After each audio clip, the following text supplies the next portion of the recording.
Maverick News, the antivirus program for your mind. And now, the Freedom Reporters.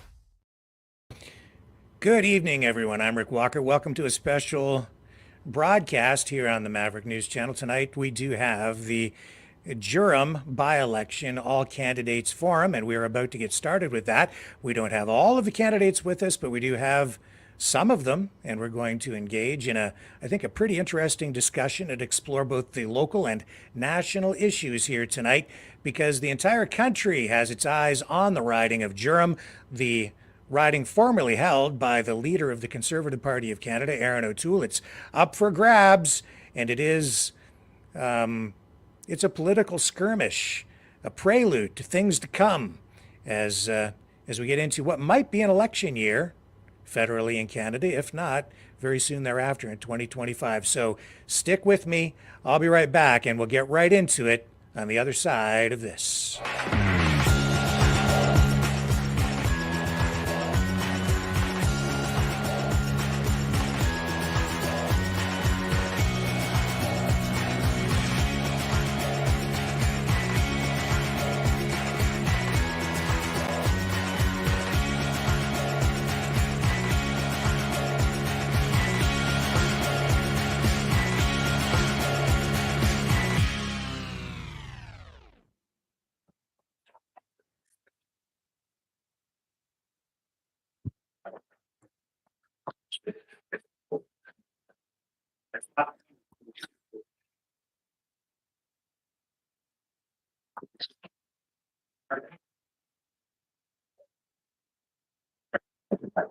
Okay, hello everyone. Yes, my name is Gail Robertson, and my business right now is Gail Now, but I'm actually a recovering journalist. So I spent over a decade in mainstream media. I've also managed an advertising and promotion department, and now have my own business. And I also have my own show called Curious Minds with Gail Now, where I address various topics that either aren't being addressed sometimes in mainstream, or maybe people that aren't having a voice. So I've, like Rick, come from a background in journalism, and I probably lean towards I'm someone I consider myself fairly nonpartisan. So I try to keep an open mind, and as Ted Lasso would say, be curious, not judgmental.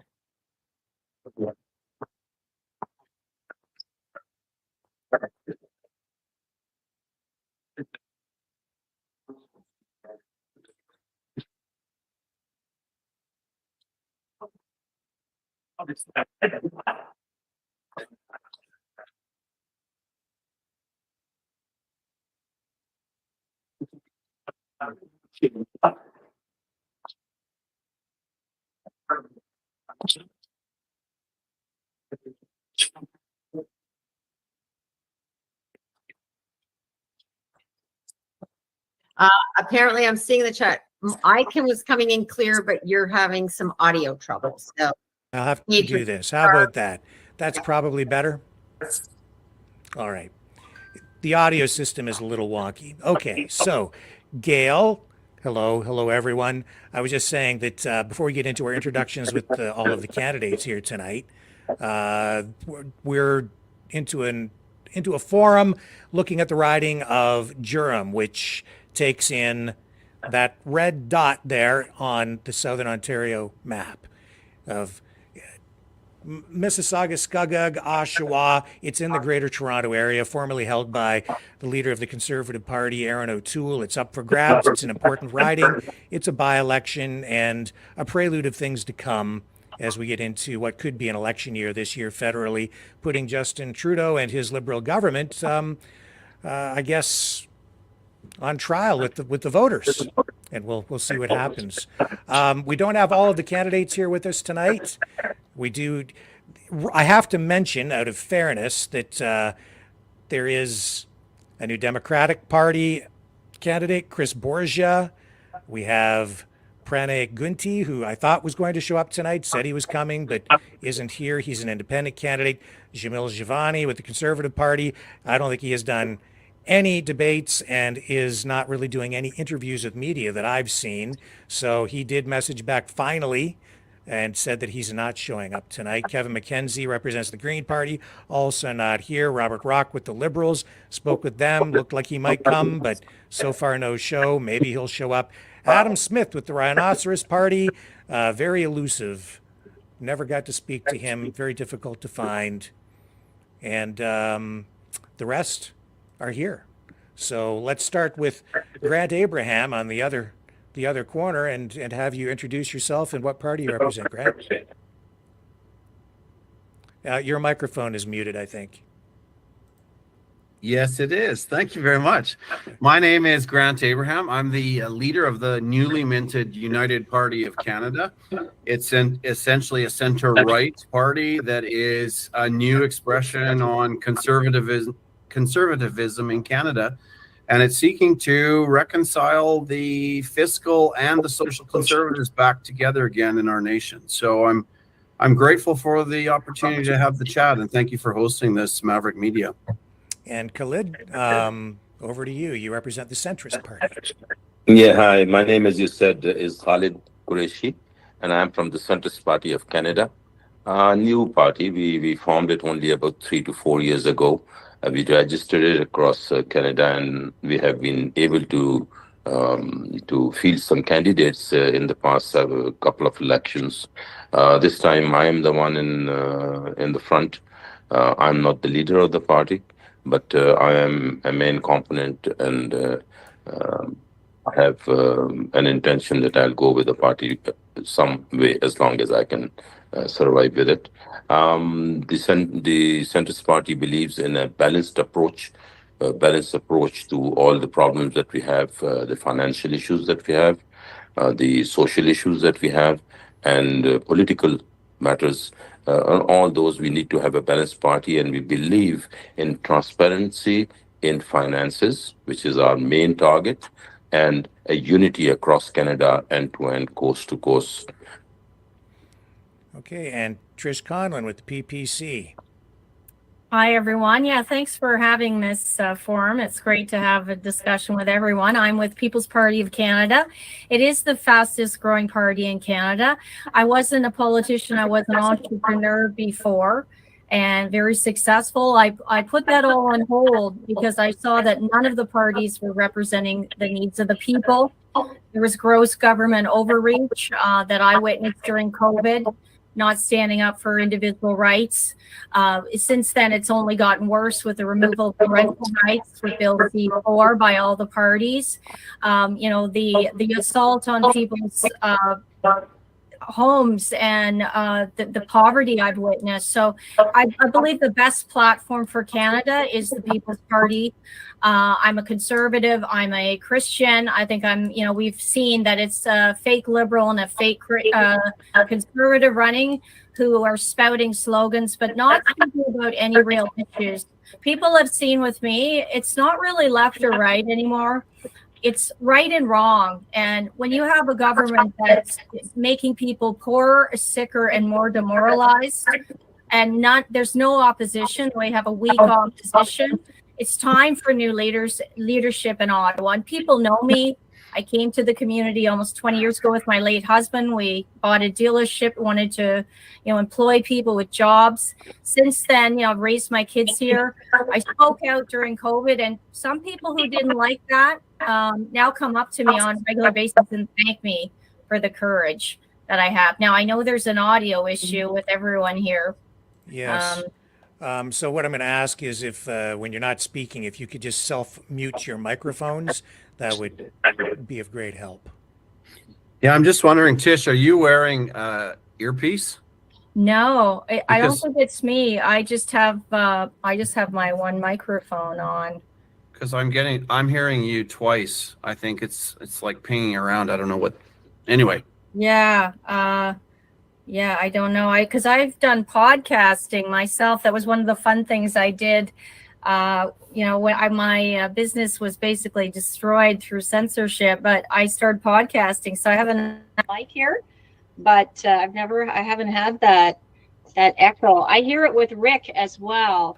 It's better now. I'm thinking if everybody keeps mics off, except when you're speaking, it may help. I will give that a try. And Rick, I just want to say thanks to the people in the chat that are letting us know. I'm keeping an eye on that. So we'll try to, I know audio is always an issue, so we'll keep an eye on it. And okay. Would you like me to say that again? Could you hear it? No, I think we got it. We got it. Okay. It was just a little echoey, but no, everything came through. It's just a bit of an echo. Okay. So now, Trish, you ran in the last election. I'm just going to show people the results from the last election in 2021. Aaron O'Toole came away with 46.5% of the vote. The Liberal candidate at the time, almost 30%. The NDP, 17.5%, and you came away with 5.5%. So that's kind of where things stood in 2021. It has been a conservative stronghold, but things are a whole lot different now. The issues, I think, are a bit different. We have different candidates as well. And Gail, let's get right into the questions because we want to keep this thing moving along. And I'm going to throw it over to you. Okay. Number one question I think is on a lot of people's minds is what would you do as a newly elected MP to address the issue of inflation in terms of people finding it difficult, for groceries, rent, and mortgage payments? So what would you do to address inflation, and maybe give a little bit of a overview on your economic policy in 20 words or less?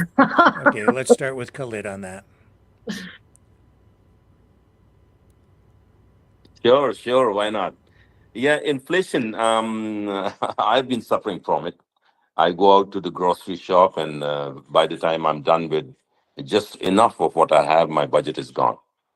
So we are all suffering. Inflation is a reality. There's no need for blaming any government or whatever for that, for the inflation. But the question that we ask ourselves and we ask our government, whether the government is on the local level, whether it's on the provincial level, or it is on the national level, the federal level. The question is that are we a rich country or are we a poor country? Are we a struggling country or are we a successful country? Which country are we?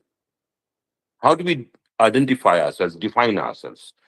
Is there something that we can understand? If we are a rich country, then we should behave as a rich country. Then if a rich country has homeless on the streets, have beggars on the street, we see so many beggars that I feel embarrassed and I sweat when I see that in Canada. And then we have these lineups in front of hospitals on the ER. Then we have schools where the classrooms are bursting with children and teachers cannot handle them. We have our unemployment. We have housing. We have people who don't have homes. Neither they can afford renting nor they can afford all. So we are a rich country. We are an affluent country.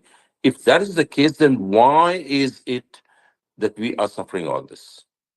Why are we being taxed so heavily than other countries and heavily than other provinces? And why are we then still suffering? If we are a poor country, then why is the government of Canada spending so much money outside the country?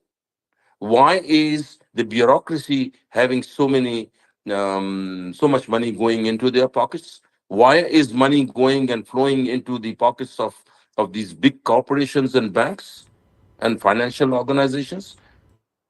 One way or the other, we are either rich or we are poor. So let's behave that way. If we are rich, then we should show that we are rich. The money should trickle down to my pocket. Okay, just follow up though. What for everybody? What would you do to deal with inflation? Because you've addressed the problem. So the the first very simple method of controlling this is that if we are poor, let's behave poor. Let's not spend money. Let's stop spending extra money in places where it's not required. Send it back to the municipalities. Send the money back to the municipalities where the municipalities can make their own programs and handle. Then start using your natural resources to the way they should be used. Natural gas, we don't want to use them. We want to hold that gas in our tanks. I don't know for what reason and for when. Other countries are asking us for long to export this gas to them. We are not. Okay, Let's use our we need to natural get you to wrap resources up first. because we need to stay on time. Yeah.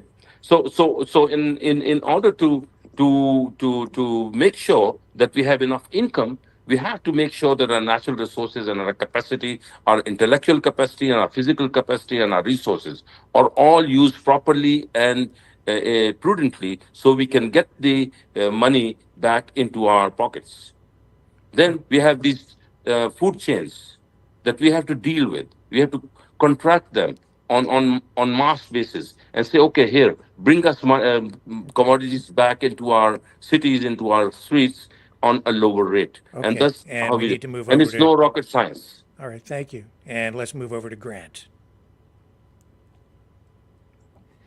Well, inflation is a twofold issue. It's monetary and fiscal policy. It needs to be addressed in both contexts. Fiscal is a tax issue. We need to drop the carbon tax. We need to look at the downline taxes that we're charging for energy, how that affects agriculture. Those are all things that affect our food prices, etc. And then the monetary policy is the cost of our money. Our money is costing more because it's depreciating. It's we're having to raise interest rates so we can service our debt. That's the death cycle. It needs to be broken, and one of the ways to break that is to jumpstart the economy. And the way that we do that is actually to open up our energy sector, cut those taxes, sell the things that the world needs right now, actually have a conversation about what Canada is in relation to carbon, and this discussion about the environmental crisis that's it's on the roster tonight for discussion. Recognize that we only contribute 1.6% of the global population, global carbon output. We're paying for it as a nation. It's making Canadians poor. But nations like India, Pakistan, China, developing countries are not paying any, but they're the major contributors to these issues. So we gotta reset the balance and actually move away from this carbon issue where Canadians are paying the brunt of this, and move to a place where we're actually stabilizing our people and our nation. And this impacts almost every other conversation we're going to have as well, particularly food prices with the cost of developing fertilizer and the movement of food. And it's just a whole distribution channel discussion. So there's the starting points. Okay, and Trish? The People's Party of Canada has an excellent platform on fiscal responsibility. We also believe that the carbon tax needs to be immediately removed. It's impacting not only families, but small businesses. We go further and we oppose net zero mandates for farmers. We take our food and energy security seriously. If you look at what's happening in Europe with these protests, it's because not only is net zero like net zero COVID, it's unachievable, but it will negatively and catastrophically affect our food supply. We also believe in ending the wasteful spending. Canada has been wastefully spending our taxpayer dollars, not only at a municipal level, but at a federal level. I could give you umpteen examples. I presented to council 4 times on this and done a number of town halls. We also need to reduce and eliminate foreign aid. If we're not looking after our own veterans and homeless, we shouldn't be sending money to conflicts that are complex and not our business. We had a historical role as peacekeepers, and I think we should gain respect on the national, international stage again by being peacekeepers and reducing foreign aid spending, particularly now that we're in crisis. We can also protect wages.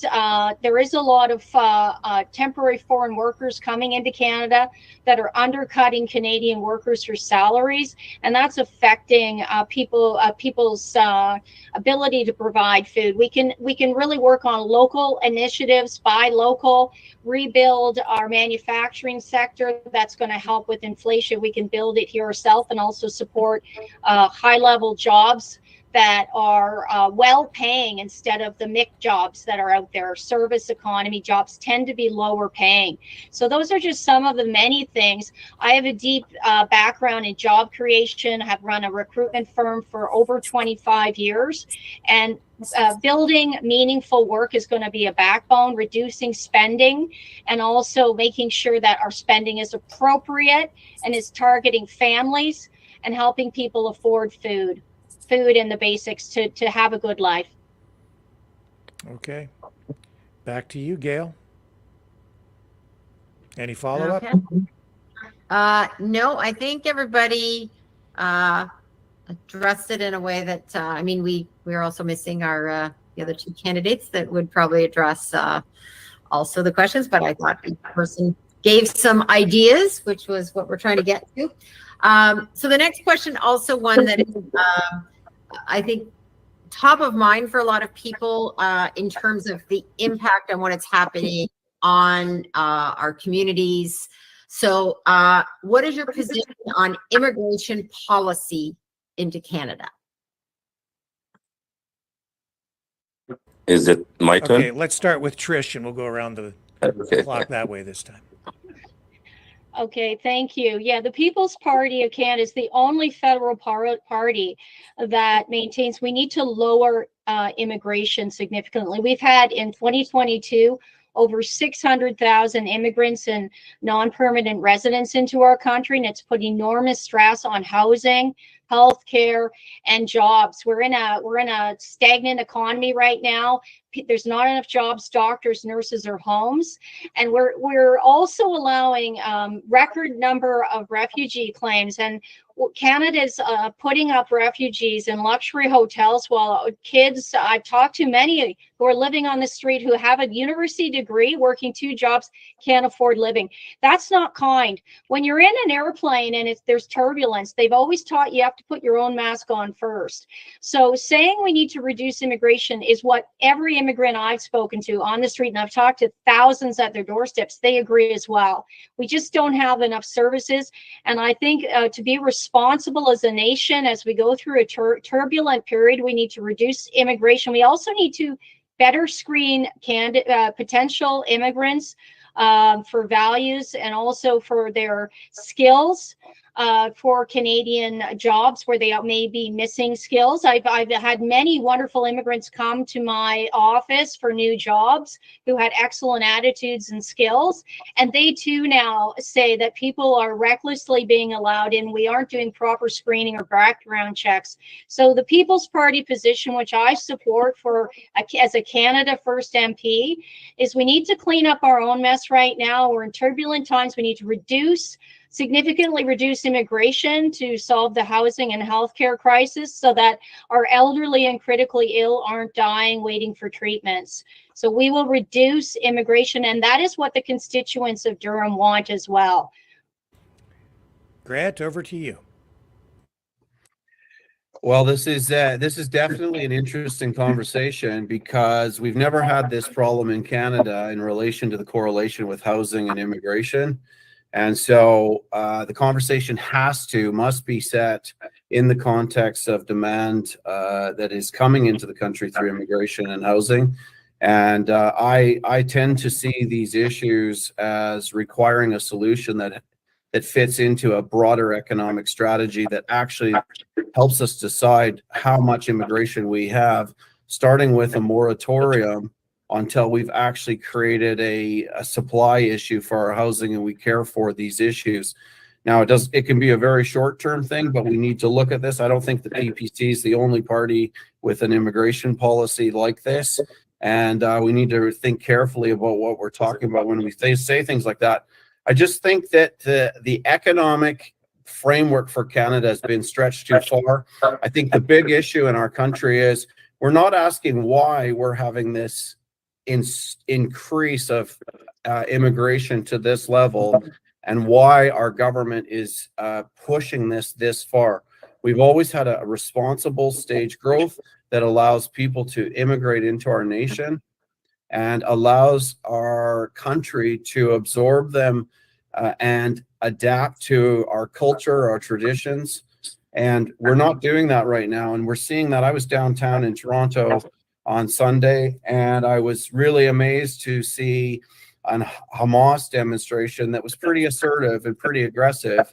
And we're having immigration challenges here that we need to talk about.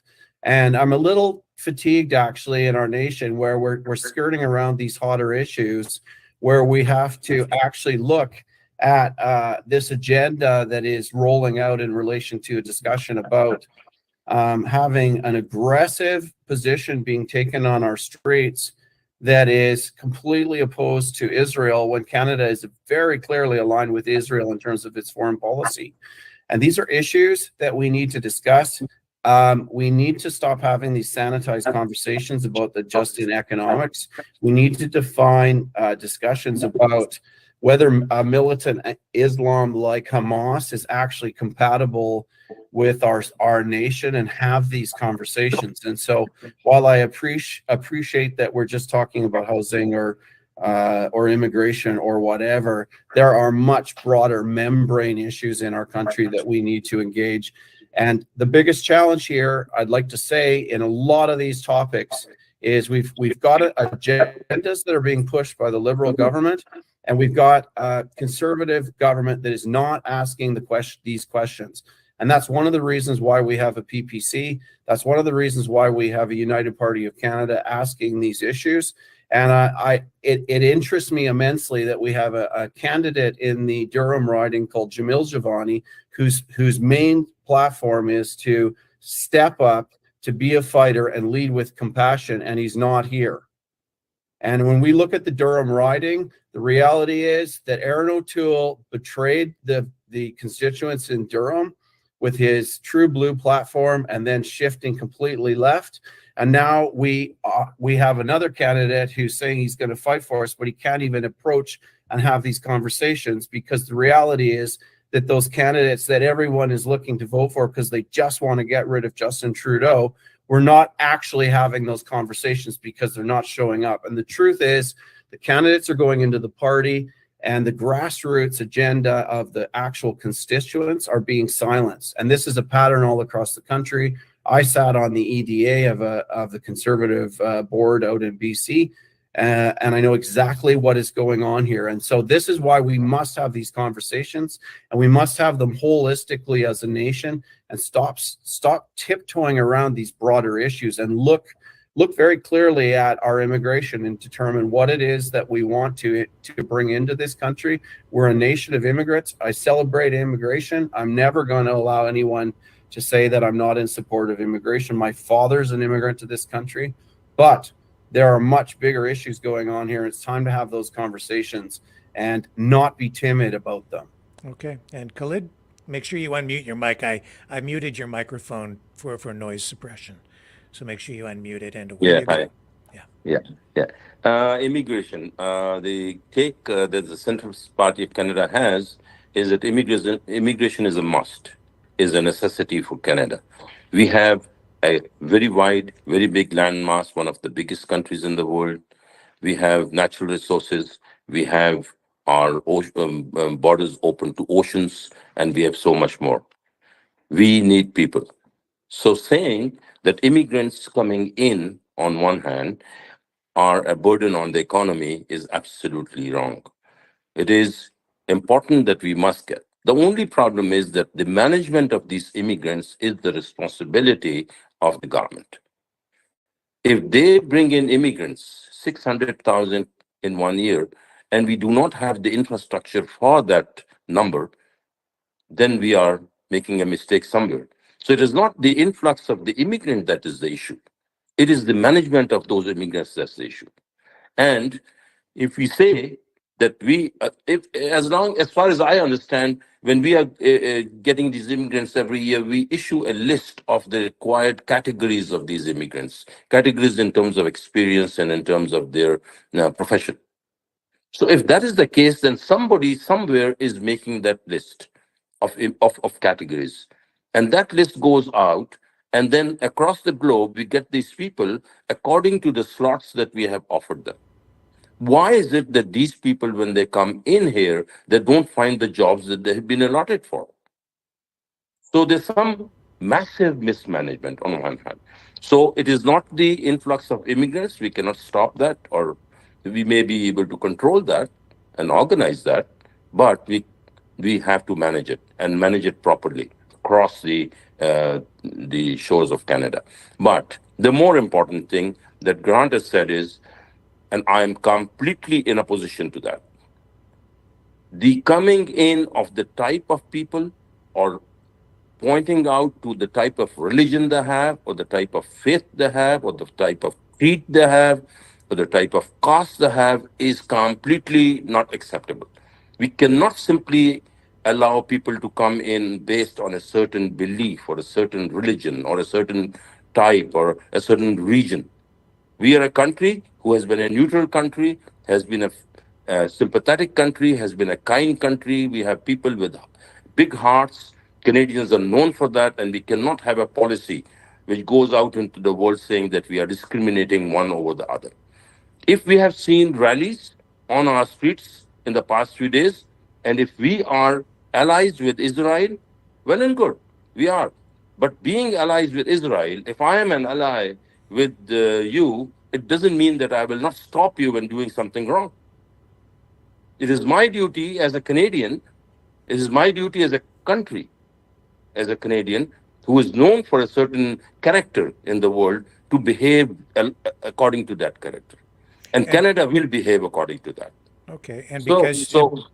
So let me complete that. Sure. So it is important that we understand that having seen violence or aggression on the streets by a certain group does not mean that we make decisions according to those. We are a free country. We have allowed those people to come in, and they will say what they have to say.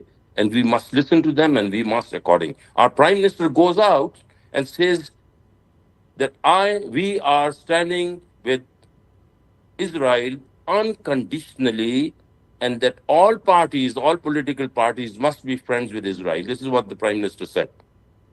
The Centrist Party of Canada does not agree with that. There's nothing in the world which is unconditional.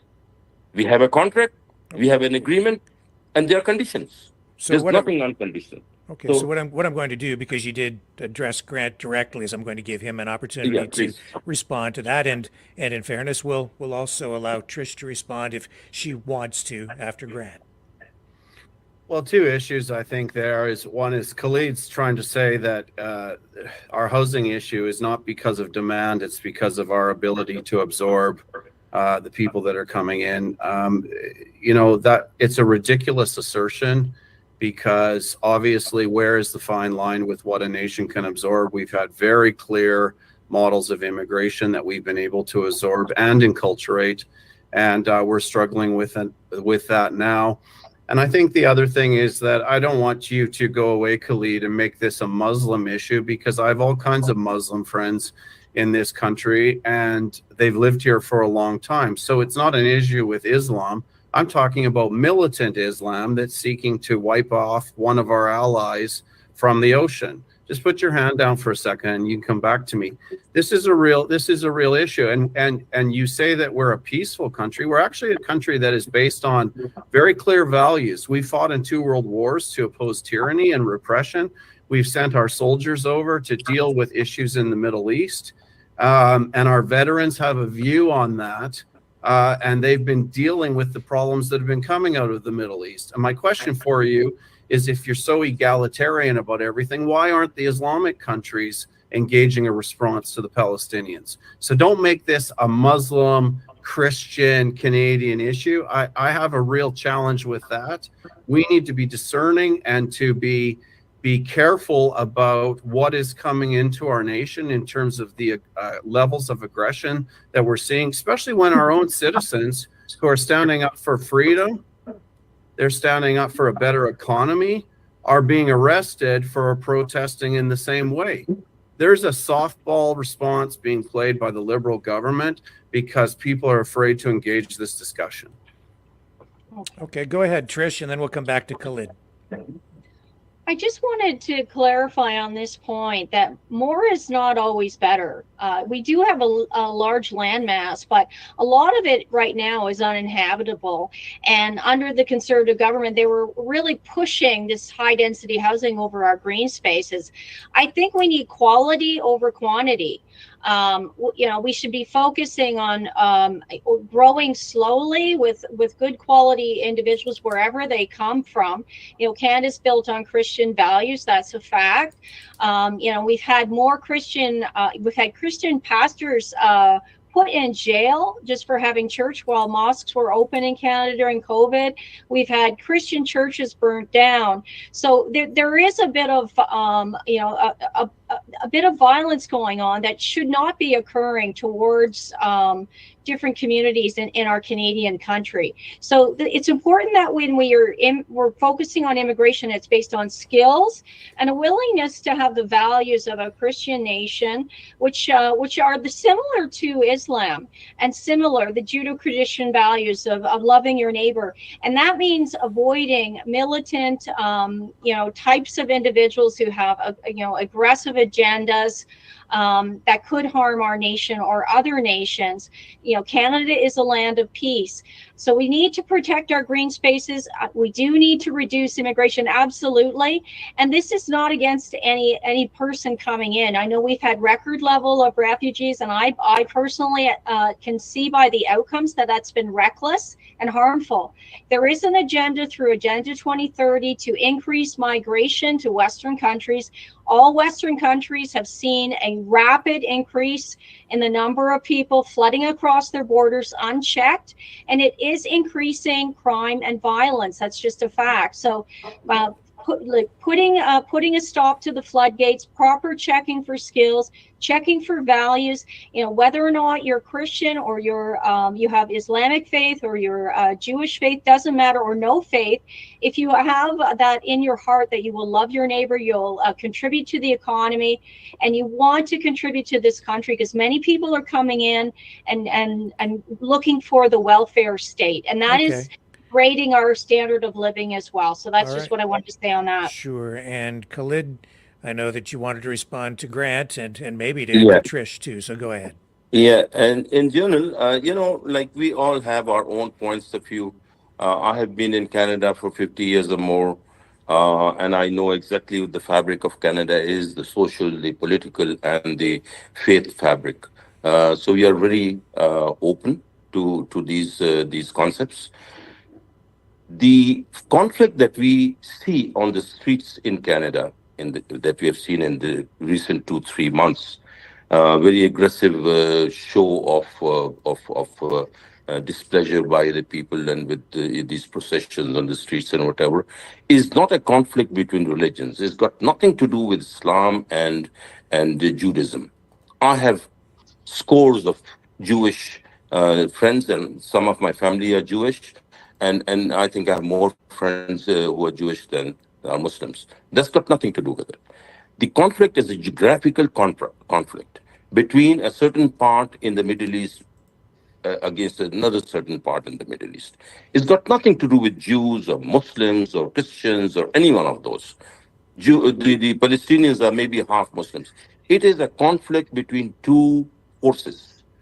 Canada, in our understanding, as the Centrist Party of Canada, who has a balanced approach, is known for being mediators. If there's one of our friends going and hitting anybody in the universe, and we think that the use of force is not balanced, it is our job to say it in the United Nations and to say it in the international court and to say it otherwise, that we want peace. And that's all there is. Okay, I'm gonna let the conversation continue. No, I think we have said enough about this, Okay. and I think this has got nothing to do with religion. And let's withdraw from there. Okay. We are not talking. We are Canadians, and we are all open in terms of religions, and we understand. All of us understand exactly So- what Canada is. All right, And if so- we do not, then we better go and learn. All right, But we are very clear and open in terms of religion. You're This right. is You're not a right, religious Khalid, conflict. but we're not going to allow people to march around our streets advocating the destruction Yeah, of our sure. allies. I understand. That's not Yeah. open. That is not open, and we should have a policy and a process in which, without saying that this conflict is a religious conflict, it's got nothing to do with it. Far from that. It is very far from that religion. It is a geographical conflict. It's somewhere in the universe which Canada is taking sides. You know what? And- You're and this- completely airbrushing the issue if you say No, I'm not. I'm not. Yeah. I'm And not. I'd I'm like to, saying it I'd clearly. really like to ask Tish a question about her comments about Agenda 2030. I brought it up in the Rogers interview. It was very interesting to see the Liberal candidate's response because he rushed up to the mic and said, oh, there's no way there's any Agenda 2030. I've never heard of it. I've never read it. It doesn't exist. And I'm just wondering in what universe that when you've never heard of anything and it doesn't exist, why you would rush up and defend the fact that it doesn't exist. It was quite hilarious. But my question for you was, I appreciate the comment on Agenda 2030 and bringing that forward, because that is, in my view as well, one of the corrosive agendas in our country that's undermining the pillars and the values of our nation. And when we talk about Agenda 2030 in relation to immigration, I'd like to ask you what your view is on how immigration fits into Agenda 2030, because you've linked them. And I hope you feel safe to answer, because I think I'm an ally on this, but I think it's a deeper conversation that Canadians need to have, because there clearly is an agenda to deconstruct the values of our nation. Yes, thank you for asking. And I feel, we've gotten off track with some of the talk about the religious and I want to make it sure that our Constitution, everyone is equal under the law, no matter your race, religion, or any other factors in Canada. That's a very important thing in our country, and I will uphold that. I've lived in Europe and I had friends who fled to Iran, and I've learned many different languages, but there's a reason why some people are coming to Canada. This violence that's been inflicted on them is unjust, and that's a deeper conversation why it all happened. So my heart goes out to them. But what is happening is under Agenda 2030, which is a real agenda being implemented at a local level through ICLEI under the guise of a climate emergency, allows for loopholes where Western countries can be flooded with migrants, whether war or climate, and they're not being screened properly. A lot of them are fighting age males. There are some real concerns, and there's some parallels to the increase in violence we see in the United States, Europe, and in Canada. Canada is, as I said, built on Christian values, and we wouldn't want anything like Sharia law, extreme militant Islam to come into our country. Most Muslims I've met are wonderful, peaceful people, but this is a real agenda, and there is a loophole. People's Party will exit from that part of the United Nations, the allowing migrants to come into the country. And I think it's just prudent to check, screen that people share similar values no matter their background when they're coming into the country. But we see the results. It's like in the Bible, Matthew says, you will know them by their fruits. These agendas that are being implemented are causing deliberate harm. They're making our citizens and our constituents here poorer, sicker, and more demoralized. And I've talked to over 30,000 people. I was called into this role. I felt very deeply called. I have a deep faith in God. And I've listened to heartbreaking stories that whatever the agenda is it's massively harming people, and it is deliberate. And we see this across Western nations, and it must stop. And I think by removing the barriers federally with a new party, unfortunately, it was the Conservatives who signed us on to Agenda 2030 with both Mulroney, Agenda 21, and then Agenda 30 was Harper. They sold out our country. They signed us up for this climate agenda at a municipal level. Before that, climate was weaponized at a federal level. You know, we all know the story of the ice age. This is Okay, going to happen. and we'll wrap it up there, and I'm going to throw it back to Gail. And Gail, I'm going to let you take the next question. Can I just ask one question there before, excuse me? To what end, Tish, is Agenda 2030? Why are we having immigration? What is the agenda of having an overrun of immigration into the country? That's the deeper question. To what end? Is there a destabilize? Are you asserting a destabilizing force in terms of military age men in your comments? Okay. Well, based on what we've seen already with the data, and you can only look at the data, and then what is actually reported through the government. Absolutely, it's intentional destabilization of our nations, and that's why we need people to oppose it at all levels, federal, provincial, and local. And that's why I pursued the federal role, because I think I'll be able to remove some of the barriers, help us exit from the UN, exit from the Paris Climate Accord, hold Health Canada accountable for some of the things they've done to contribute to making our population sicker. You know, I had a big event, it was packed, and I did invite Dr. Paul Alexandra, Dr. Chris Shoemaker, whose voices have been silent. So I think that we can course correct when people step into courage. We uphold our law, and we have a debate with different professionals for both climate and with COVID.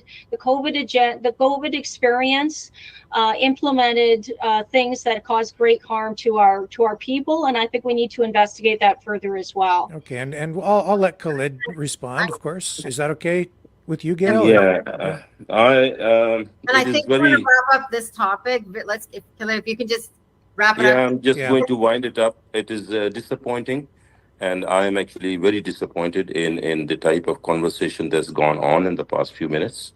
This is not a religious platform. The mention of the Sharia law and the mention of the Jewish people and the mention of the Muslims and the influx of all this is not something that should have been on this platform. I have to say this, and I want this to be put on record. I will not say anything. We are Canadians. We believe in neutrality of thought. We believe in sympathy and faith to each other, to all faiths to be open, and we do not believe. I agree that violence is not a solution to anything.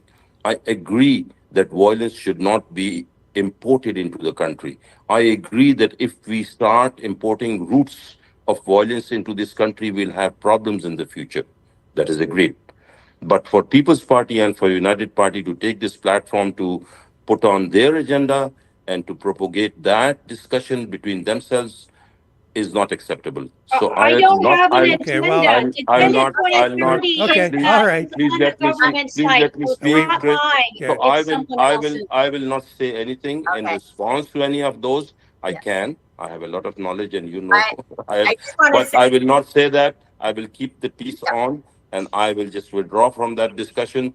But I did not like it. The taste is not good in my mouth. Thank you. I just want to interject because I think the points you made are very valid. And I think after listening to everyone, what I want to do is wrap up a little bit because what I heard were some common points. And I think the other point I wanted to make is someone who spent a lot of time listening on these topics. And I knew this topic might be a hot button one. At the same time, this is something that people are talking about on the streets. And we have a somewhat, I think, good place here to have some of these discussions, Khalid. So I hear what you're saying that, you know, what I've witnessed many years as a journalist, one thing I've always said is that, you know, there are good journalists, bad journalists. There are good people in certain religions and there are bad people. And they're in whatever group you want to name someone, not everybody is good in that religion. Not everybody is bad, right? So what I want to go back to, we can have a discussion on religion someday, and all of us can be there, and that'll be a hot one. But I'll be ready to come in. But in this discussion on this platform, that is not the way I'm going to take. We are talking Canada, and I love Canada, so that's I think we all do. Are you serious? We all love Canada. That's why we're running. I know we do. So I know we do. This airbrushing blows me away. Beyond our borders, but Hamas Hamas, It happens. Hamas and It happens. Hezbollah exist, and that's why they're protesting outside. I of don't even Jewish want to communities. mention those people. Who are they? Yeah, I know. Of I course don't you know. don't. I'm a Canadian. I don't know them. Me too. Yeah, we That's don't know what's them. happening. We don't know them. They're geographical Okay. issues. All right, And these Gail, geographical issues back- have to be back to geographical. Gail. Now they've And- come to Next Canada. question. We'll move We have to on. mute some mics, Rick, just so I can continue on. Because what I want to Yes. get to is the common points. Because the question is, what was the policy in immigration? Each of you did address it, and I think it's good to come back to what is the commonality. And what some of the things I heard were really around the process, right? And we have two of the main parties, the parties that aren't here tonight to really address some of this as well. And I think that's a good point you brought up, Grant, that if we're going to have these discussions, even though they're difficult ones, we've had just some conversations right now, and this is one of the problems, is that as soon as you bring up immigration, it gets into difficult conversations. At the same time, though, I will say this: we need to have those difficult conversations, and they're not happening, which is causing more problems. So I want to give credit to someone like Rick he's had some very difficult times, because he's like me. He believes in free speech with some boundaries, though. There has to be some boundaries. As much as I'm a free speech person, I think you have to have some boundaries, that we don't go into areas that can really increase or encourage hate or violence towards anyone, right? But what I want to go back to is some of the points, because I think this needs to come up when we're talking about an pending election, is things like process, and I think, Grant, you had brought up about connecting housing to immigration policy. Tish, you mentioned looking at the management. So, and I think, Khalid, you did, I'm pronouncing your name wrong, I'm sorry, I practiced it beforehand too. But coming up with ways to deal, instead of saying no. We spend a lot of time, I think too much time sometimes, talking about the problem and not enough about the solution. So I'm going to soon turn it back over to Rick, because I think that's what we need to get to when we're talking about elections. I always come from that idea of curiosity. We need to talk about these things, but we need to look at solutions and not what the problem is, because that seems to be firing everybody up, but it's not getting us to where we need to get to. So what's our next question? Yes, I have a hard stop at one point. I am a mother, and it's been a long campaign. So let's keep going. I have more about something about manufacturing. But Rick, do you want to ask one of your questions? No, you keep going. You've got the list, and those are the main ones. Okay, let's go to something. I work in manufacturing. One of the questions I want to ask about is the ban on plastic straws, plastic bags, the idea of banning plastic. So this is, while it's a very narrow topic, it also impacts the broader manufacturing sector. So I would like each of your thoughts on what is your thoughts on the banning of the initial, it's plastics, and then bags, but any thoughts on that? And if this isn't an area of expertise, we can pass it on to someone else who has. Let's start with Grant, and this is an environmental question, I guess, as much as anything else, not just business. But go ahead, Grant. Well, I just think that we need to have a serious discussion about a continuity of a plan, because I went through a drive-through the other day, and I got a paper straw that used to have a drink that was a paper cup, and now I'm getting paper straws with fully plastic cups. So we might have saved a little bit of plastic being produced in a straw, but now they're using cups. So it just doesn't seem to make sense. I think it's very much an issue that we want to engage and take care of, but it's there's such bigger discussions about the environment that we need to have beyond straws and cups. And I'm not saying it's not important, but this discussion about our environment, I think, as Tish has said, about getting out of the Paris Climate Accord, I agree with that. We need to have these bigger environmental discussions and actually assess, again, a part of a broader economic strategic plan. What is our response to climate? I'm not invalidating the effects of climate change. I still and continue to question the actual contribution of humanity to climate change, and I'm quite suspicious about the agenda. I think it's woven in to Agenda 2030 as well, in terms of why Canadians are getting poorer, and why we're having this ridiculous agenda. The reality is, in Alberta, when we had our super cold weather, the first thing that the government said to the Albertans was, don't plug in your car. So, this issue of support and the grid and the well-being of Canadians has to be assessed in relation to the broader discussion about the environment and our ability to steward it properly. So I just think we need a deeper look. We're dealing with cliches on a lot of these issues without actually interrogating this carbon agenda as the environmental threat. Okay. Trish, go ahead. Well, yeah, I'm going to answer this sort of in terms of the questions that were sent, the one on climate as well, local and the climate agenda. I mean, I have to say I'm a registered holistic nutritionist. I've written 2 books, a deep knowledge into, how we can clean up our air, soil, and water. And I do believe pollution is an issue. And I'm a big, thank you so much. I see how the toxicity in our food and additives that's going unregulated. When it comes to things like plastic, we could do a lot better with recycling. A lot of the plastics aren't recyclable right now.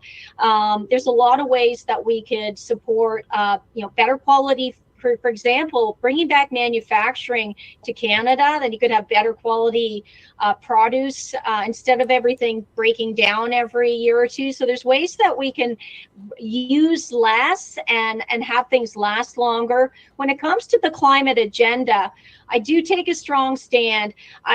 Carbon is less than 0.04% of atmospheric gases. I think Dr. Patrick Moore, who's a great Canadian, co-founded Greenpeace, he takes a strong stand. His CO2coalition.org website is excellent. Climate does always change, and it can get hotter, can get cooler. A little warming is good for our number of people in our planet, because we can produce more food, and human activity is negligible at best. So we shouldn't be taxing the air we breathe to change the weather. I take a strong stand. Also, why is carbon now the enemy? There's so many different real pollutants like glyphosate and atrazine. We should be worried about our bee population, about cleaner food. We should investigate GMO foods and if they are healthy for us, and better ways to clean up our air, soil, and water, improve our topsoil. Those sort of things will help us, I think. And I think if people have a mindset to be good stewards of our environment, and again, I really take a strong stand to protect our green spaces. That means we don't need to recklessly grow our population, or we could go slower, and we should always protect our green spaces. So I'm a really big steward of the environment, and I think everyone should be. Khalid? Yeah, there we go. We got an expert lecture on the environment. Thank you, Trish. Yeah, I agree with the fact that we need to control. We need to control our habits and our methods and our processes that we use in our social, everyday life, and that has a major effect. But the question is there? I have a very sinister feeling. I have a feeling that behind this whole scene, when you see, like Grant said, in the market, a cup which is plastic and a straw, which is more important to be plastic, of paper, which actually collapses halfway through the cup. Why is it? Like, there's something wrong somewhere in the back. There's something which is happening which is not correct. Our economy and our financial system and the contracts that we give out are not balanced. We are not being honest to ourselves. So my own take on this is that we have to stop spending money on things that are not Canadian. We cannot go out of the Canadian borders and dish out money and then come back and say, oh, sorry, we don't have enough budget for you to pull you out of the streets, or we don't have enough budget to care for our environment, and we cannot, that will not work. We have to bring the money back down into the municipalities, into the cities, for them to be able to decide how they will organize and process their needs, and how this whole conglomerate of cities and municipalities across Canada will come up to a conclusion. So rather than coming from up to down, from top to bottom, we need to go from the roots up to the top to make a collective effect. and that needs a very genuine and very aggressive policy on the federal level. And Okay, that's I what want to. Centrist Party is I going to work. I do want to move on, and it's sort of related to what we were talking about before. I think, in a way, loosely to immigration, maybe not so loosely, the funding of the wars in Ukraine and Gaza. I can't remember who we're supposed to start with first, but I'll throw that to you, Khalid. Yeah, Ukraine. Russia and Ukraine have a conflict. We are interested in Ukraine because all the phosphate comes from there, all the fertilizers are being affected because of the Ukraine war. So there's an issue. Then there's the favorite Hamas Israel conflict, a purely geographical conflict. And we are taking sides with one or the other. The question is, we have to mend our own house first. Why are we going out beyond? And see, the important thing is that these are the two conflicts that we are siding with. But then there's so many others. There's so many other genuine conflicts that are there that we are not paying any heed to. And as a standard policy, in one conflict we are favoring one party. In the other conflict, we are favoring an exactly opposite party with no principles in place. We have to have a foreign policy which is stable, which is balanced, and which is fair. And that, of course, the interests of Canada stands first. We have to look into our present and the future and to build our international policy accordingly. But still, our policies at the moment internationally are not fair or not balanced. We need to amend that. And Centrist Party of Canada will do that. Okay, Grant. I think Mr. Putin's been very clear for a long, long time about the encroachment. Whenever the Berlin Wall came down, Russia entered into an arrangement with the NATO countries that there would always be a buffer zone. That position was held for a long time. There's been constant encroachment by NATO and the EU into Eastern Europe. I think that he has been incremental in his diplomatic policy with regard to that issue. I do find it interesting that one of the first things that Russia did when this conflict escalated was destroy 13, or was it 11? I'm not sure, bioweapons labs that had been set up. My instinct is that this is more of a proxy war than we actually think. And I think that to identify what's going on in Palestine and with Israel as a geographical war is another airbrushing by Mr. Qureshi here, because Hamas and Hezbollah are funded by Iran. And the entire agenda of the Iranian regime at the moment is to see Israel and the Jews removed from the earth. And I just cannot accept that kind of airbrushing. And to distill it down to a geographical war is disgusting. And I am a Canadian. There's the truth. So I think we need to probably just agree to disagree on that. But that representation is ridiculous. Okay, Trish. My perspective when elected will be to protect all human life and promote peace. I have taken a deep dive learning into the conflict with Russia, Ukraine. I do see that there was a breaking down of the Minsk agreement. Russia tried many times to negotiate peace, even at the last minute, NATO forces encroaching, and then again, almost negotiate peace. We don't have all the facts in that conflict like a lot of others. There's been skirmishes all over Azerbaijan. It's just not reported in the news. If Canada was always having to take a side, it's sometimes very gray where's right and wrong. So I will protect all life. I think it's a tragedy in the Middle East.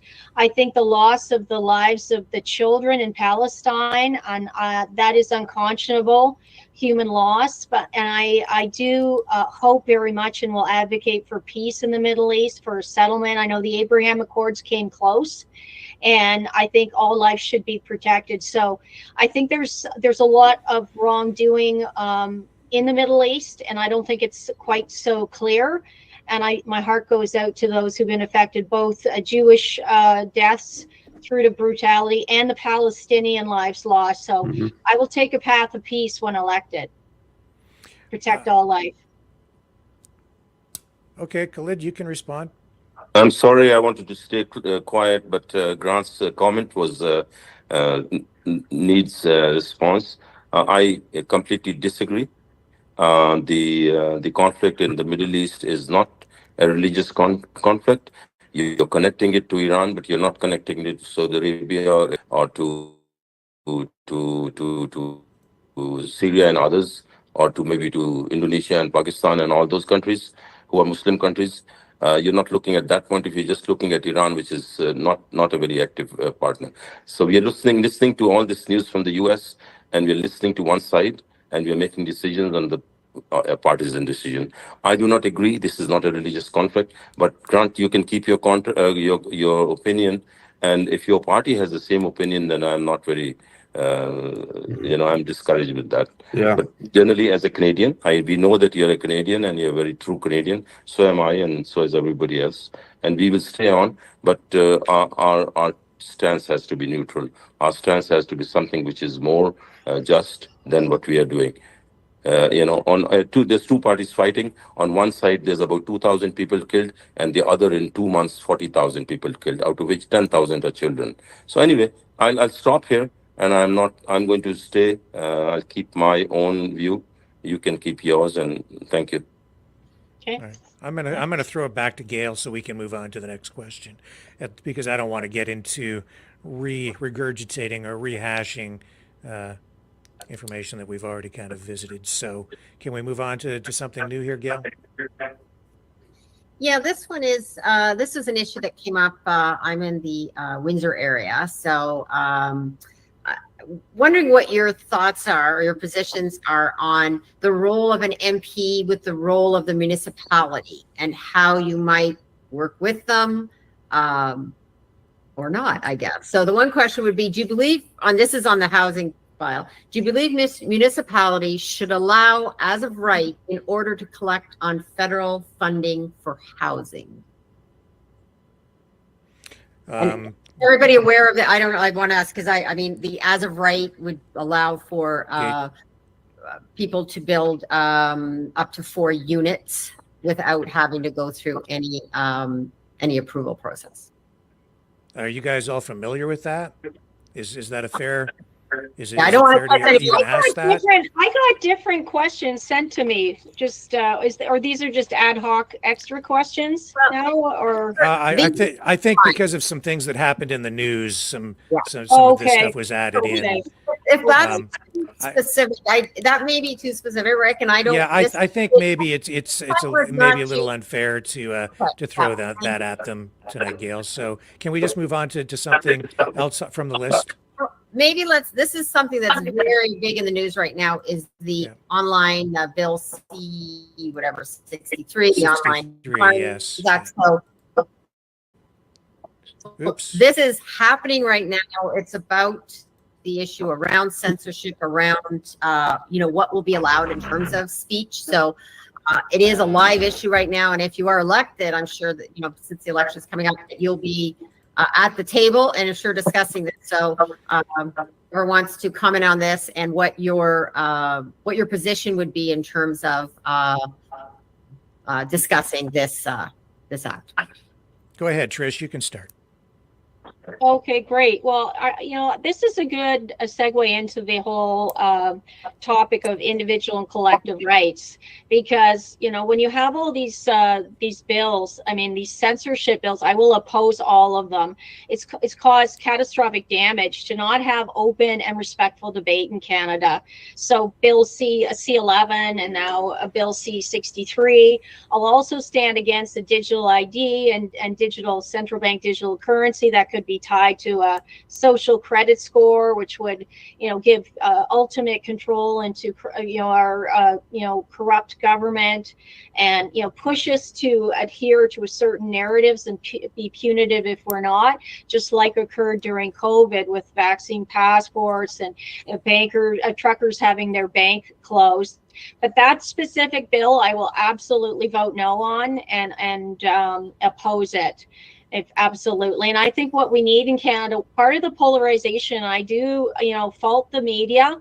Our mainstream media has been fueling polarization, fear mongering to Canada. And I think they need to start doing their job of reporting truth, reporting sincerely, and also reporting hope.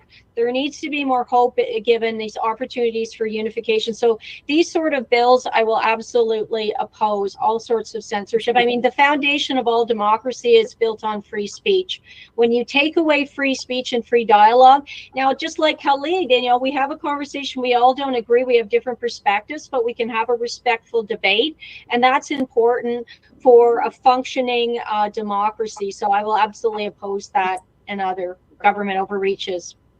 Okay, so this is the third major piece of legislation to come forward from the Liberal government on addressing risks and problems, online censorship, child pornography. That's what C63, according to the Liberals, is supposed to be about. But you think that this is about something other than just addressing child pornography? I mean, I'll just add, then I'll let others, is that I'd have to look at the full the full bill. And again, a lot of times, and the Conservatives started to make these bills really long. I interviewed Randy Hillier on my podcast, Tish Talk, last year, and he said MPs and MPPs don't even read the bills. The party just tells them how to vote. That's how bad it's gotten in Canada. So we need shorter bills that address one topic. And a number of people said it would allow for digital ideas to use internet. I mean, it might sound good, but until you read the bill through and get a good sense of what underhanded things are they trying to push through. Like Bill C4, for example, remove parental rights and has caused chaos in the schools. Now, a lot of the and we can come back to that because I do want to talk about traditional family values and so on, but I'll throw it over to Khalid to respond to Bill C63, the online harms bill, which is brand new, just days ago. Yeah, it's strange that we have a bill like that in here, putting any condition, any restriction on speech, on free speech. Free speech or free opinion is the base, is the groundwork of our system that we have. But more importantly, every country and every environment has their own level of intelligence. For example, in Durham, we are one of the 7 most intelligent communities in the world. It's very strange that in Canada, where our intelligence level is very high compared to other areas, not the best in the world, but still acceptable. Can I get you, at the risk of interjecting, can I get you to explain what you mean by that? That the 7th most intelligent? Yeah, I heard yesterday I was researching on the internet, and says that Durham is one of the most 7 intelligent communities in the world. Not the regions, communities. So which shows that there's people around, and I don't know who's doing this analysis. I would maybe challenge you to go into it. But if I find the full sources, I'll send it to you. Okay. But anyway, we can extract that. But I'm very proud to say that. That's why I'm saying it in Durham. But in Canada, having an intelligence or an IQ level which is higher than many areas, why would you put a restriction or we have had a free speech? And we have had free speech very successfully in here. And when we say child pornography, yeah, okay. But then are we going to stop open discussion on it? So, my opinion is that there's no way that we can accept anything which is intercepting free speech in Canada. Grant, what's your view? I just want to interject about the intelligence. I think Qureshi could be talking about it's sort of a digital transformation that Durham was ranked really high. So digital intelligence, not human intelligence. I don't know. I think we're getting off into the weeds here. Grant, can you maybe bring it back onto the main drag and talk about this new bill? Well, this new bill is a part of a series of, again, chipping away at our civil liberties in this country. We have to put this agenda in the context of what the Liberal government has told us already. They've told us that Canada will be the first post-nation state. which means that our sovereignty is being migrated to somewhere else by someone else. And I think when Justin Trudeau said that back in 2015 or 16 or whenever it was, no one really knew what that meant. That is a change in the social contract with Canadians and our government. People need to understand that. A lot of the things that have happened and that we've seen in terms of the overreach of government, big government, the passing of Bill C-4 in terms of parental authority, the primacy of parental authority, religious freedom, are rooted in this change to the foundational values of this country. Justin Trudeau meant when he said that there's going to be a reset. That's an issue. There's another issue with regard to foreign interference in this country. We actually had a Liberal MP come out in 2020 after a report was issued by the Security Committee within the government, and he went on YouTube to tell Canadians about how extensive the breaches were in our foreign interference. We have a government right now in the Liberal government that is compromising the integrity of this nation. I'm going to say that what I'm seeing from a legal perspective is actually treasonous, unless it's brought to a platform in an election so that people understand what a post-nation state means, or what a reset means. It's completely unacceptable that these changes are happening to the fabric of our country. There was not a referendum on it. They're a minority government making these changes. These are the deep issues that actually weave together the things that Tish is talking about here, why we're struggling around the heightened supply of immigration, why we're talking about censorship of the Canadian people, why we're struggling with economic issues because we're sending all our money overseas. There's a clear destabilization of our country. This is just another dot in the picture that we need to connect in terms of what is really going on in this nation. And this is the thing, forget all the other conversation that we've had tonight. I think the most important thing in this conversation is that we're looking at a group of people in Canada who are simply saying we're not happy with the Liberal government, and let's bring some more apples home and let's put more money in our pockets. The truth is, the Conservative government, the Conservative Party, whether it's Erin O'Toole or Andrew Scheer or Pierre Poilievre, in 3 elections, in 3 leadership elections, have never engaged these issues once. They're the most low-hanging fruit with the highest bounty of political benefit, and they haven't engaged it. They haven't talked about it. Why? Why not? And my premise is that they are taking this country over a cliff edge to the loss of our sovereignty, the migration of our people and our freedom into a framework that is globalist. And no one is having this conversation. Unless we actually engage and have this conversation, we're actually going to risk losing our country. And people need to wake up to this conversation. And that's where I wanted to take it next anyway. We are seeing deep divisions within the country, culture wars, disagreements over everything from climate change to family values. We're seeing the rise of separatist movements, both in Western Canada and I think in Quebec as well. So what would you guys do to try to bring the country back together and save the country? Or do you think it should be saved? Are you even considering the possibility of breaking the country up? Because I know that there are some parties that do advocate for that. So Trish, I'll start with you. Wow, these are totally different questions, but I'm happy to answer them. I mean, it brings me back to when I was participating in the Freedom Convoy. I was there many weekends. I had lost my business. I was deleted off LinkedIn, which was my 25,000 followers. I effectively lost my business during COVID, so I went and joined the Freedom Movement, and there I had the most incredible conversations with people who had been separatists in Quebec said, you know what? I love you guys. It's not you, it's the government. separatists in Western Canada who said, you know what? Hey, we're all pretty great, aren't we? Don't we have a great country? It was the most wonderful, loving experience. And I am a strong advocate for the unity of our country, and I always will be when elected. And I think we have the divisiveness in our media is what we need to stop, and within our government as well. You know, calling part of what creates divisiveness as well is the policies of division, which include DEI.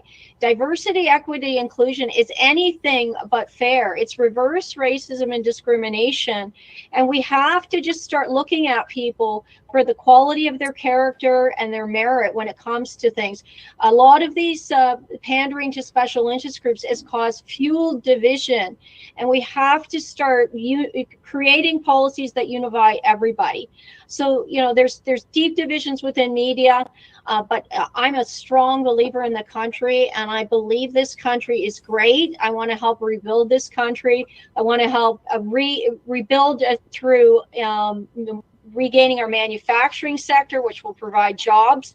People are united when there's jobs, reopening our energy sector, maybe equalizing some of the transfer payments over time. You know, I love our western part of Canada. It's a strong conservative part of Canada. I love the French aspect. I speak French, and my first job was in Quebec.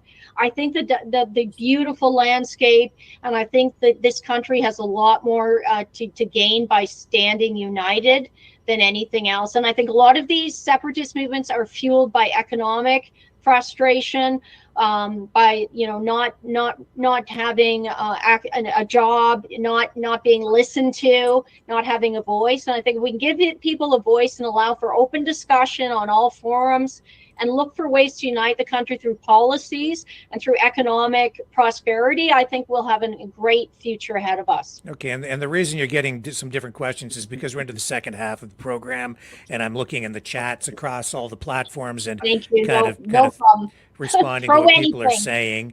And Khalid, I'll let you respond to the question as well. I just want to add this as a journalist who's done debates, like, you don't always get the questions in advance, and in politics, you got to be ready to answer. That's fine. No, that's fine. I'm happy to answer that one. I'm a huge promoter of Canada, so yeah, that's fine. And we're here to facilitate discussion, not just have people sit there and read from a sheet of paper too. So, Khalid, take it away. It's all yours.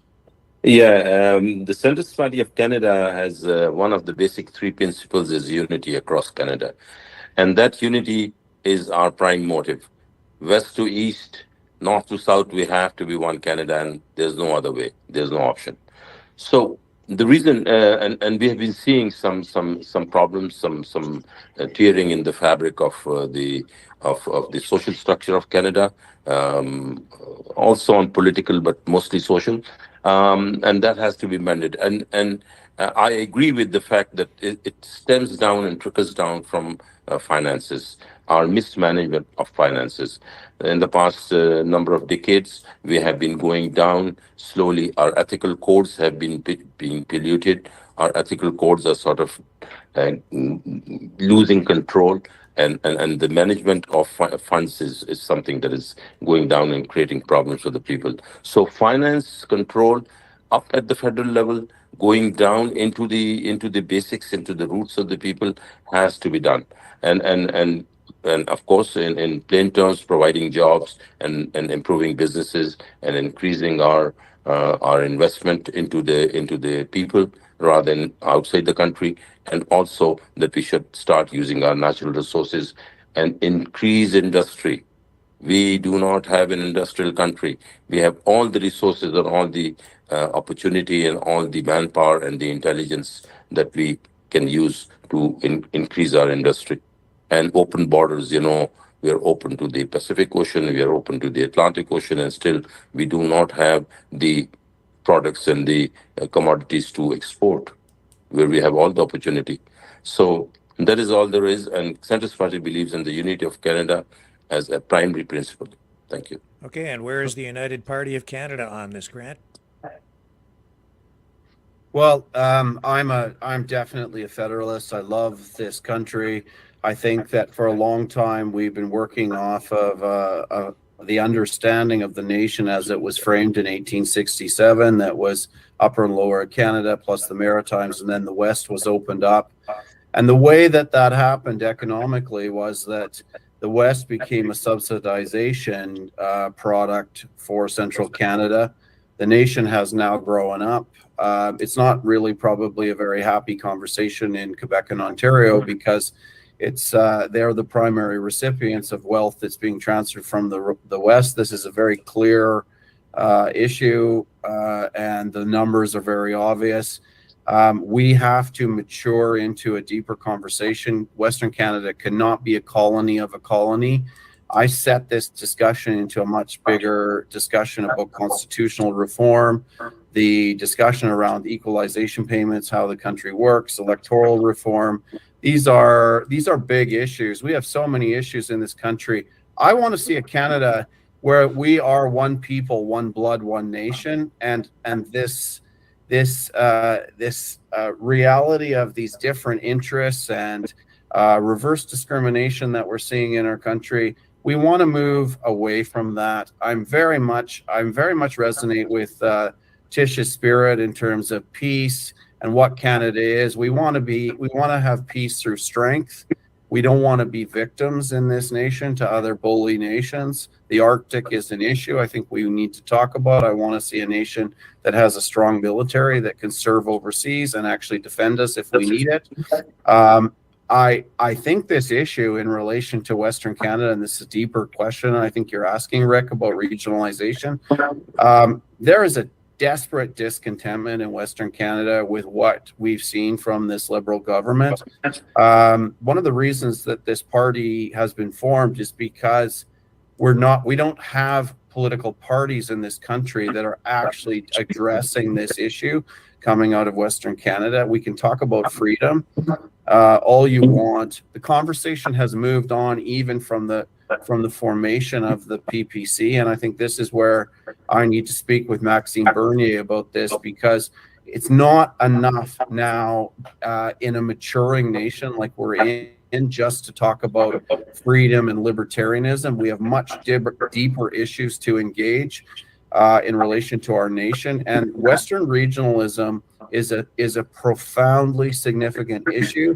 I feel like when I talk to people on the street here in Ontario about this, there's kind of this vague notion of the West being kind of unhappy, but hopefully it'll just go away and they won't do anything about it. I'm starting to think that the way forward in this discussion, there's a famous saying in law, and don't take this literally, but it's like a 16th century saying. It says contracts without swords are meaningless. And what that means is, unless there's a real threat to the parties in a union that make people take notice and soberly engage a discussion, it doesn't happen. And I'm not suggesting a militancy or an uprising. I'm actually saying that one of the reasons I'm here tonight is because we need to take a higher valued position in our nation so that we don't descend into those situations, because the threat of that is actually real. And I'll tell you that because there is a militant component within our nation that, given the undermining of the nation that we've seen with the Liberal government and the inability of our key parties to actually stand up and speak to those issues, that people are having to be curtailed from actually taking issues into their own hands. Some of them are leaving the country. There's an exit of this in the country. But we've got to deal with this issue. I think this regionalism conversation is actually a really important conversation, because in the sense that there's a credible threat of Western Canada saying, you know what, we're going to pick up sticks and draw a line at the Manitoba border. Goodbye. We're sick of subsidizing Quebec and Ontario with our resources, which is the reality since 1960. And I think if we actually have that conversation, we can actually reforge this country so that it's set up for the next 150 years. So I am a federalist. I want to see Canada stay together. But unless we have these conversations and actually deal with these deeper issues now, I think the country's seriously in peril across it. When we've talked about a number of threat issues now in the nation tonight, and these all may come to a head in different ways. And I'm trying to have the discussion to get ahead of it. My family's been a Conservative Party voter all our lives, but I can see now in the chemistry of our nation, I think this is what the PPC is saying as well, the chemistry of our nation, we are having superficial, shallow end conversations about what the real issues are that are causing Canadians to be disgruntled. And unless we actually start to have these conversations about our sovereignty, the protection of our borders and our people, us coming together and fusing as one people, one blood, one nation, and we start to deal with these things that are causing the disunity, the press is only a propaganda component of what is actually corroding the value system of our framework and is what is creating the imbalance. I have been so interested and grateful to speak with people in the Durham constituency about this, because there actually is an awareness of these issues more broadly, and they are starting to think about it and process it, the ones that are having these conversations. And actually I'm encouraged, because I'm seeing a huge discontentment with the Liberal NDP kind of partnership, although it looks like it's going to go on now.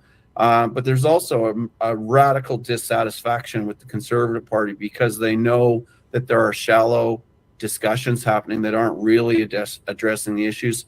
There's a curating, an electioneering curating, which is going on to preserve their position, because they simply believe that it's their election to lose, and they can't risk having these conversations because they have been completely acting in omission to have these conversations. And so this regionalization issue is linked into the threat to our nation. It's linked into the economic policies that are being implemented. It's linked into this Agenda 2030 discussion. And we seriously need to connect the dots to have these conversations. Okay. And the clock is ticking here. So I'm just going to ask Gail, is there anything else that you think we need to address here before we go to the wrap-up comments from everyone? No, I think this has been an interesting discussion to hear from everyone. And the only comment, I have to agree that, not having some of the other candidates here is maybe not the best. However, I do think that the people who showed up tonight, it says a great deal about each of you, and also that we were able to have this conversation, and even if everybody didn't agree on everything. So I think that's a good sign, because it means we're all talking about things that about the need for change, it seems. I think that's a common theme that we're hearing, is a need for change. So okay. Over to you. And I just want to let everybody know that this program will be reposted across other social media platforms as well, where live streaming is not available, but it will be posted far and wide. And you guys, the candidates, are free to use this material in any way you would like as well. So if you want to cut it up and use clips from it, you can certainly do that freely. And now we will go to final comments from each of our guests. Khalid, go ahead. Where are we at tonight with the Centrist Party? Oh, make sure that you've unmuted your mic. Your microphone is muted. Yeah. Well, thank you for inviting us here, and it's nice to have a good discussion with Tish and Grant and Gail and you, Richard. The Centrist Party believes in primarily two basic things: financial transparency and honesty, and national unity. And these are the two prime pillars of the Centrist Party of Canada.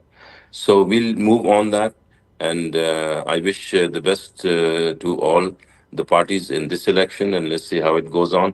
And even beyond this election, we'll continue to interact and exchange thoughts and see how we move on in the interest of Canada. Thank you. Excellent. And Tish, go ahead. Yeah, I mean, I want to thank everyone as well. I enjoyed the conversation. I think it's not as simple, there's not simple solutions, but there really is a way, there is a road back for Canada. I firmly believe that.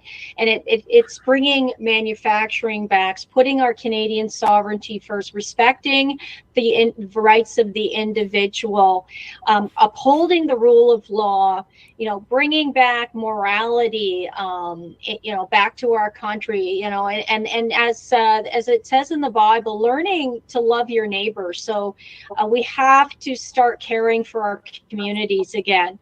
And what I lost, to take a stand was significant in my life, but it pales in comparison to what could happen if people don't take a stand for our country. And that's why people have, over the course of the last few years, grown to trust me.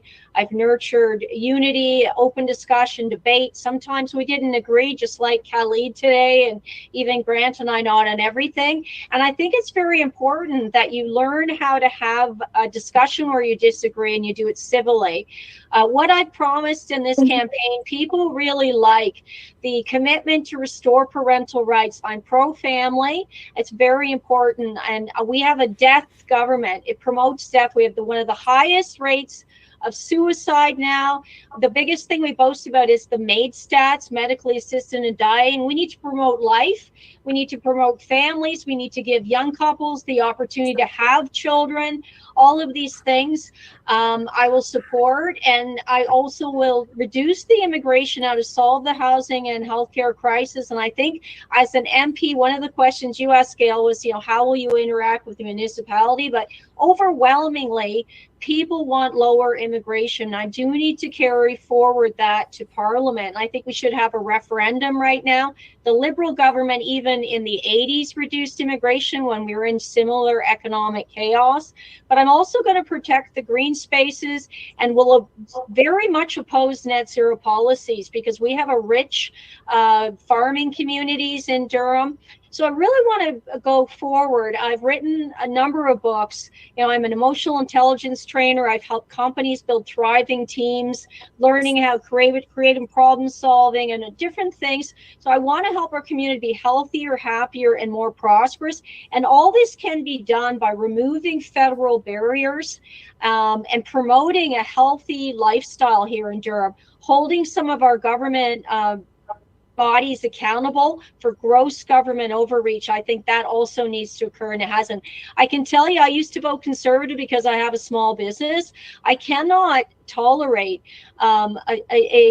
opposition that votes with the Liberals and NDP on almost everything that is not a true opposition. Already just yesterday, Polyev wants to send over more money and more weapons to Ukraine, which is unbelievable. Instead of helping to negotiate peace, we have far too many people perishing in these conflicts. So yeah. I will make sure in Durham that we focus on a Canada first policies and Durham first. Okay. And I think it's going to be a good outcome for PPC. Right. And Grant, United Party of Canada, wrap up. Yeah, thank you. Well, look, I'd like to see our country reconnected to the founding principles, which are the supremacy of God and the rule of law, and actually link our value framework back into that, because we're not having the discussions that we need to have, because we have a moral vacuum right now in this country. So there needs to be a linking up there. I will work to see the threat to our nation dismantled. As the leader of a federal party, we are looking to build MPs across this country. We're targeting 250 for the next general election. This agenda is seeking to be implemented from coast to coast. And this is something that I believe we need to be talking about. These issues that we've touched on tonight, we need to be talking about. We need to restore the strength of this nation. We need to return our sovereignty to our people. We need to ensure that freedom is secured. And, I always appreciate Tisha's comments, because she identifies clearly where she's coming from in terms of her perspective. And I never really do, because I don't like talking about myself. But I will say this, I'm a happily married man. I have 4 children. I am a Christian as well. And we are the only party that is running in this election that is pro-life and seeking to support the family, support an adoption adoption framework for life across this country. And I see the hand going up there, Tish, but I think you have a real conversation to have within the PPC. I've had it with Max of how you're going to integrate and reconcile a pro-life or pro-family, as you call it, perspective with libertarianism, which is exactly the opposite. Yeah, I could just say, because I'm pro-life and pro-family, I think the bigger, and I think the bigger problem here is that we have couples not even having children because they can't afford it in our country. We have kids committing suicide and drug overdoses, record levels. We have a death cult here in Canada. I agree. I think we have to go forward to build communities that nourish the hope of life. And I don't think, myself as a candidate, I think I take a strong stance to support all life here, whether it's a teenager who's addicted to drugs because we are pushing these sort of toxic things on our kids, Sure. or an elderly person who's so hopeless because they're so lonely that they're going to go in and ask for aid. So I think right across the board, we need to encourage life. And I think PPC is the only federal party that's taken a stand on some of these critical issues. And you see it, whether it was standing with the parents with the Million March where I spoke, standing with the truckers, standing against the mandates. And when you look at the personal loss that a lot of the people across Canada who are now PPC or People's Party candidates, they have taken slander, they've taken personal loss, and they stand for all the values that we need to rebuild our country. So I think it's by far the best platform for Canada. And that's Trish, why. and that's great. It's my conclusion. So maybe I could just finish. I just think I don't read that on your policy. I think it's a distinguishing point. And while you may hold those views, which I actually respect and honor, I'm not seeing that within your framework. I see your leader struggling to actually clarify that point nationally. And I think that that's an internal conversation that the party needs to have. I know that in some of the by-elections, as I followed along from across Canada in my book reviews, namely in Manitoba, people are struggling because there's not a forthcoming answer from the policy framework of the leader. This is not a directional comment towards you. I have no doubt that those are your views, and I like the fact that you always refer back to life and hope, because that is a huge piece that our nation needs. But the reality is the PPC is struggling with its governance model, and it's struggling to define what its framework is on this important issue, and to sugarcoat it with all those amazing things that need to happen. The fact is the party doesn't have a constitution after 5 or 6 years. People are deeply concerned about that in terms of accountability. Neither does accountability.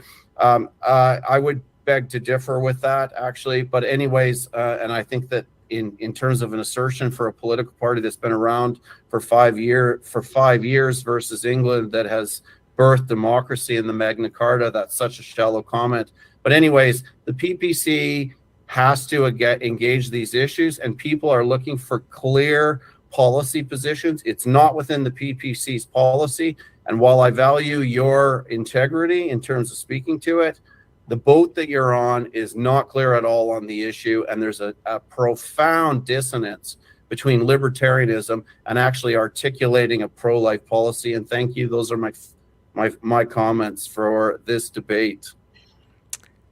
Khalid, I know that you had your hand up, so you need to unmute your microphone. I did mute you again. Yeah, I raised my hand, but now I'll pass. Thank you very much, everyone. It was a great night, great evening to have been with you and talk to you. Thank you. All right, and with that, we will wrap up. Thank you all. Thank you, Gail, Khalid, Grant, Tish. It has been a great conversation. I think we kept things on track, and I'm very appreciative. Best of luck to all of you. Voting day is March 4th. I believe the advanced polls, have they closed now? I think today was the last day, right, for advanced Yes, they have closed voting? yesterday. Yesterday. Yeah. Okay, but March 4th is the big day. So best of luck to all of you in the riding of Durham. We will be watching. Have a great night. Catch everybody back here tomorrow night, 6 p.m. Eastern, here on the Maverick News Channel. Catch you on the flip side.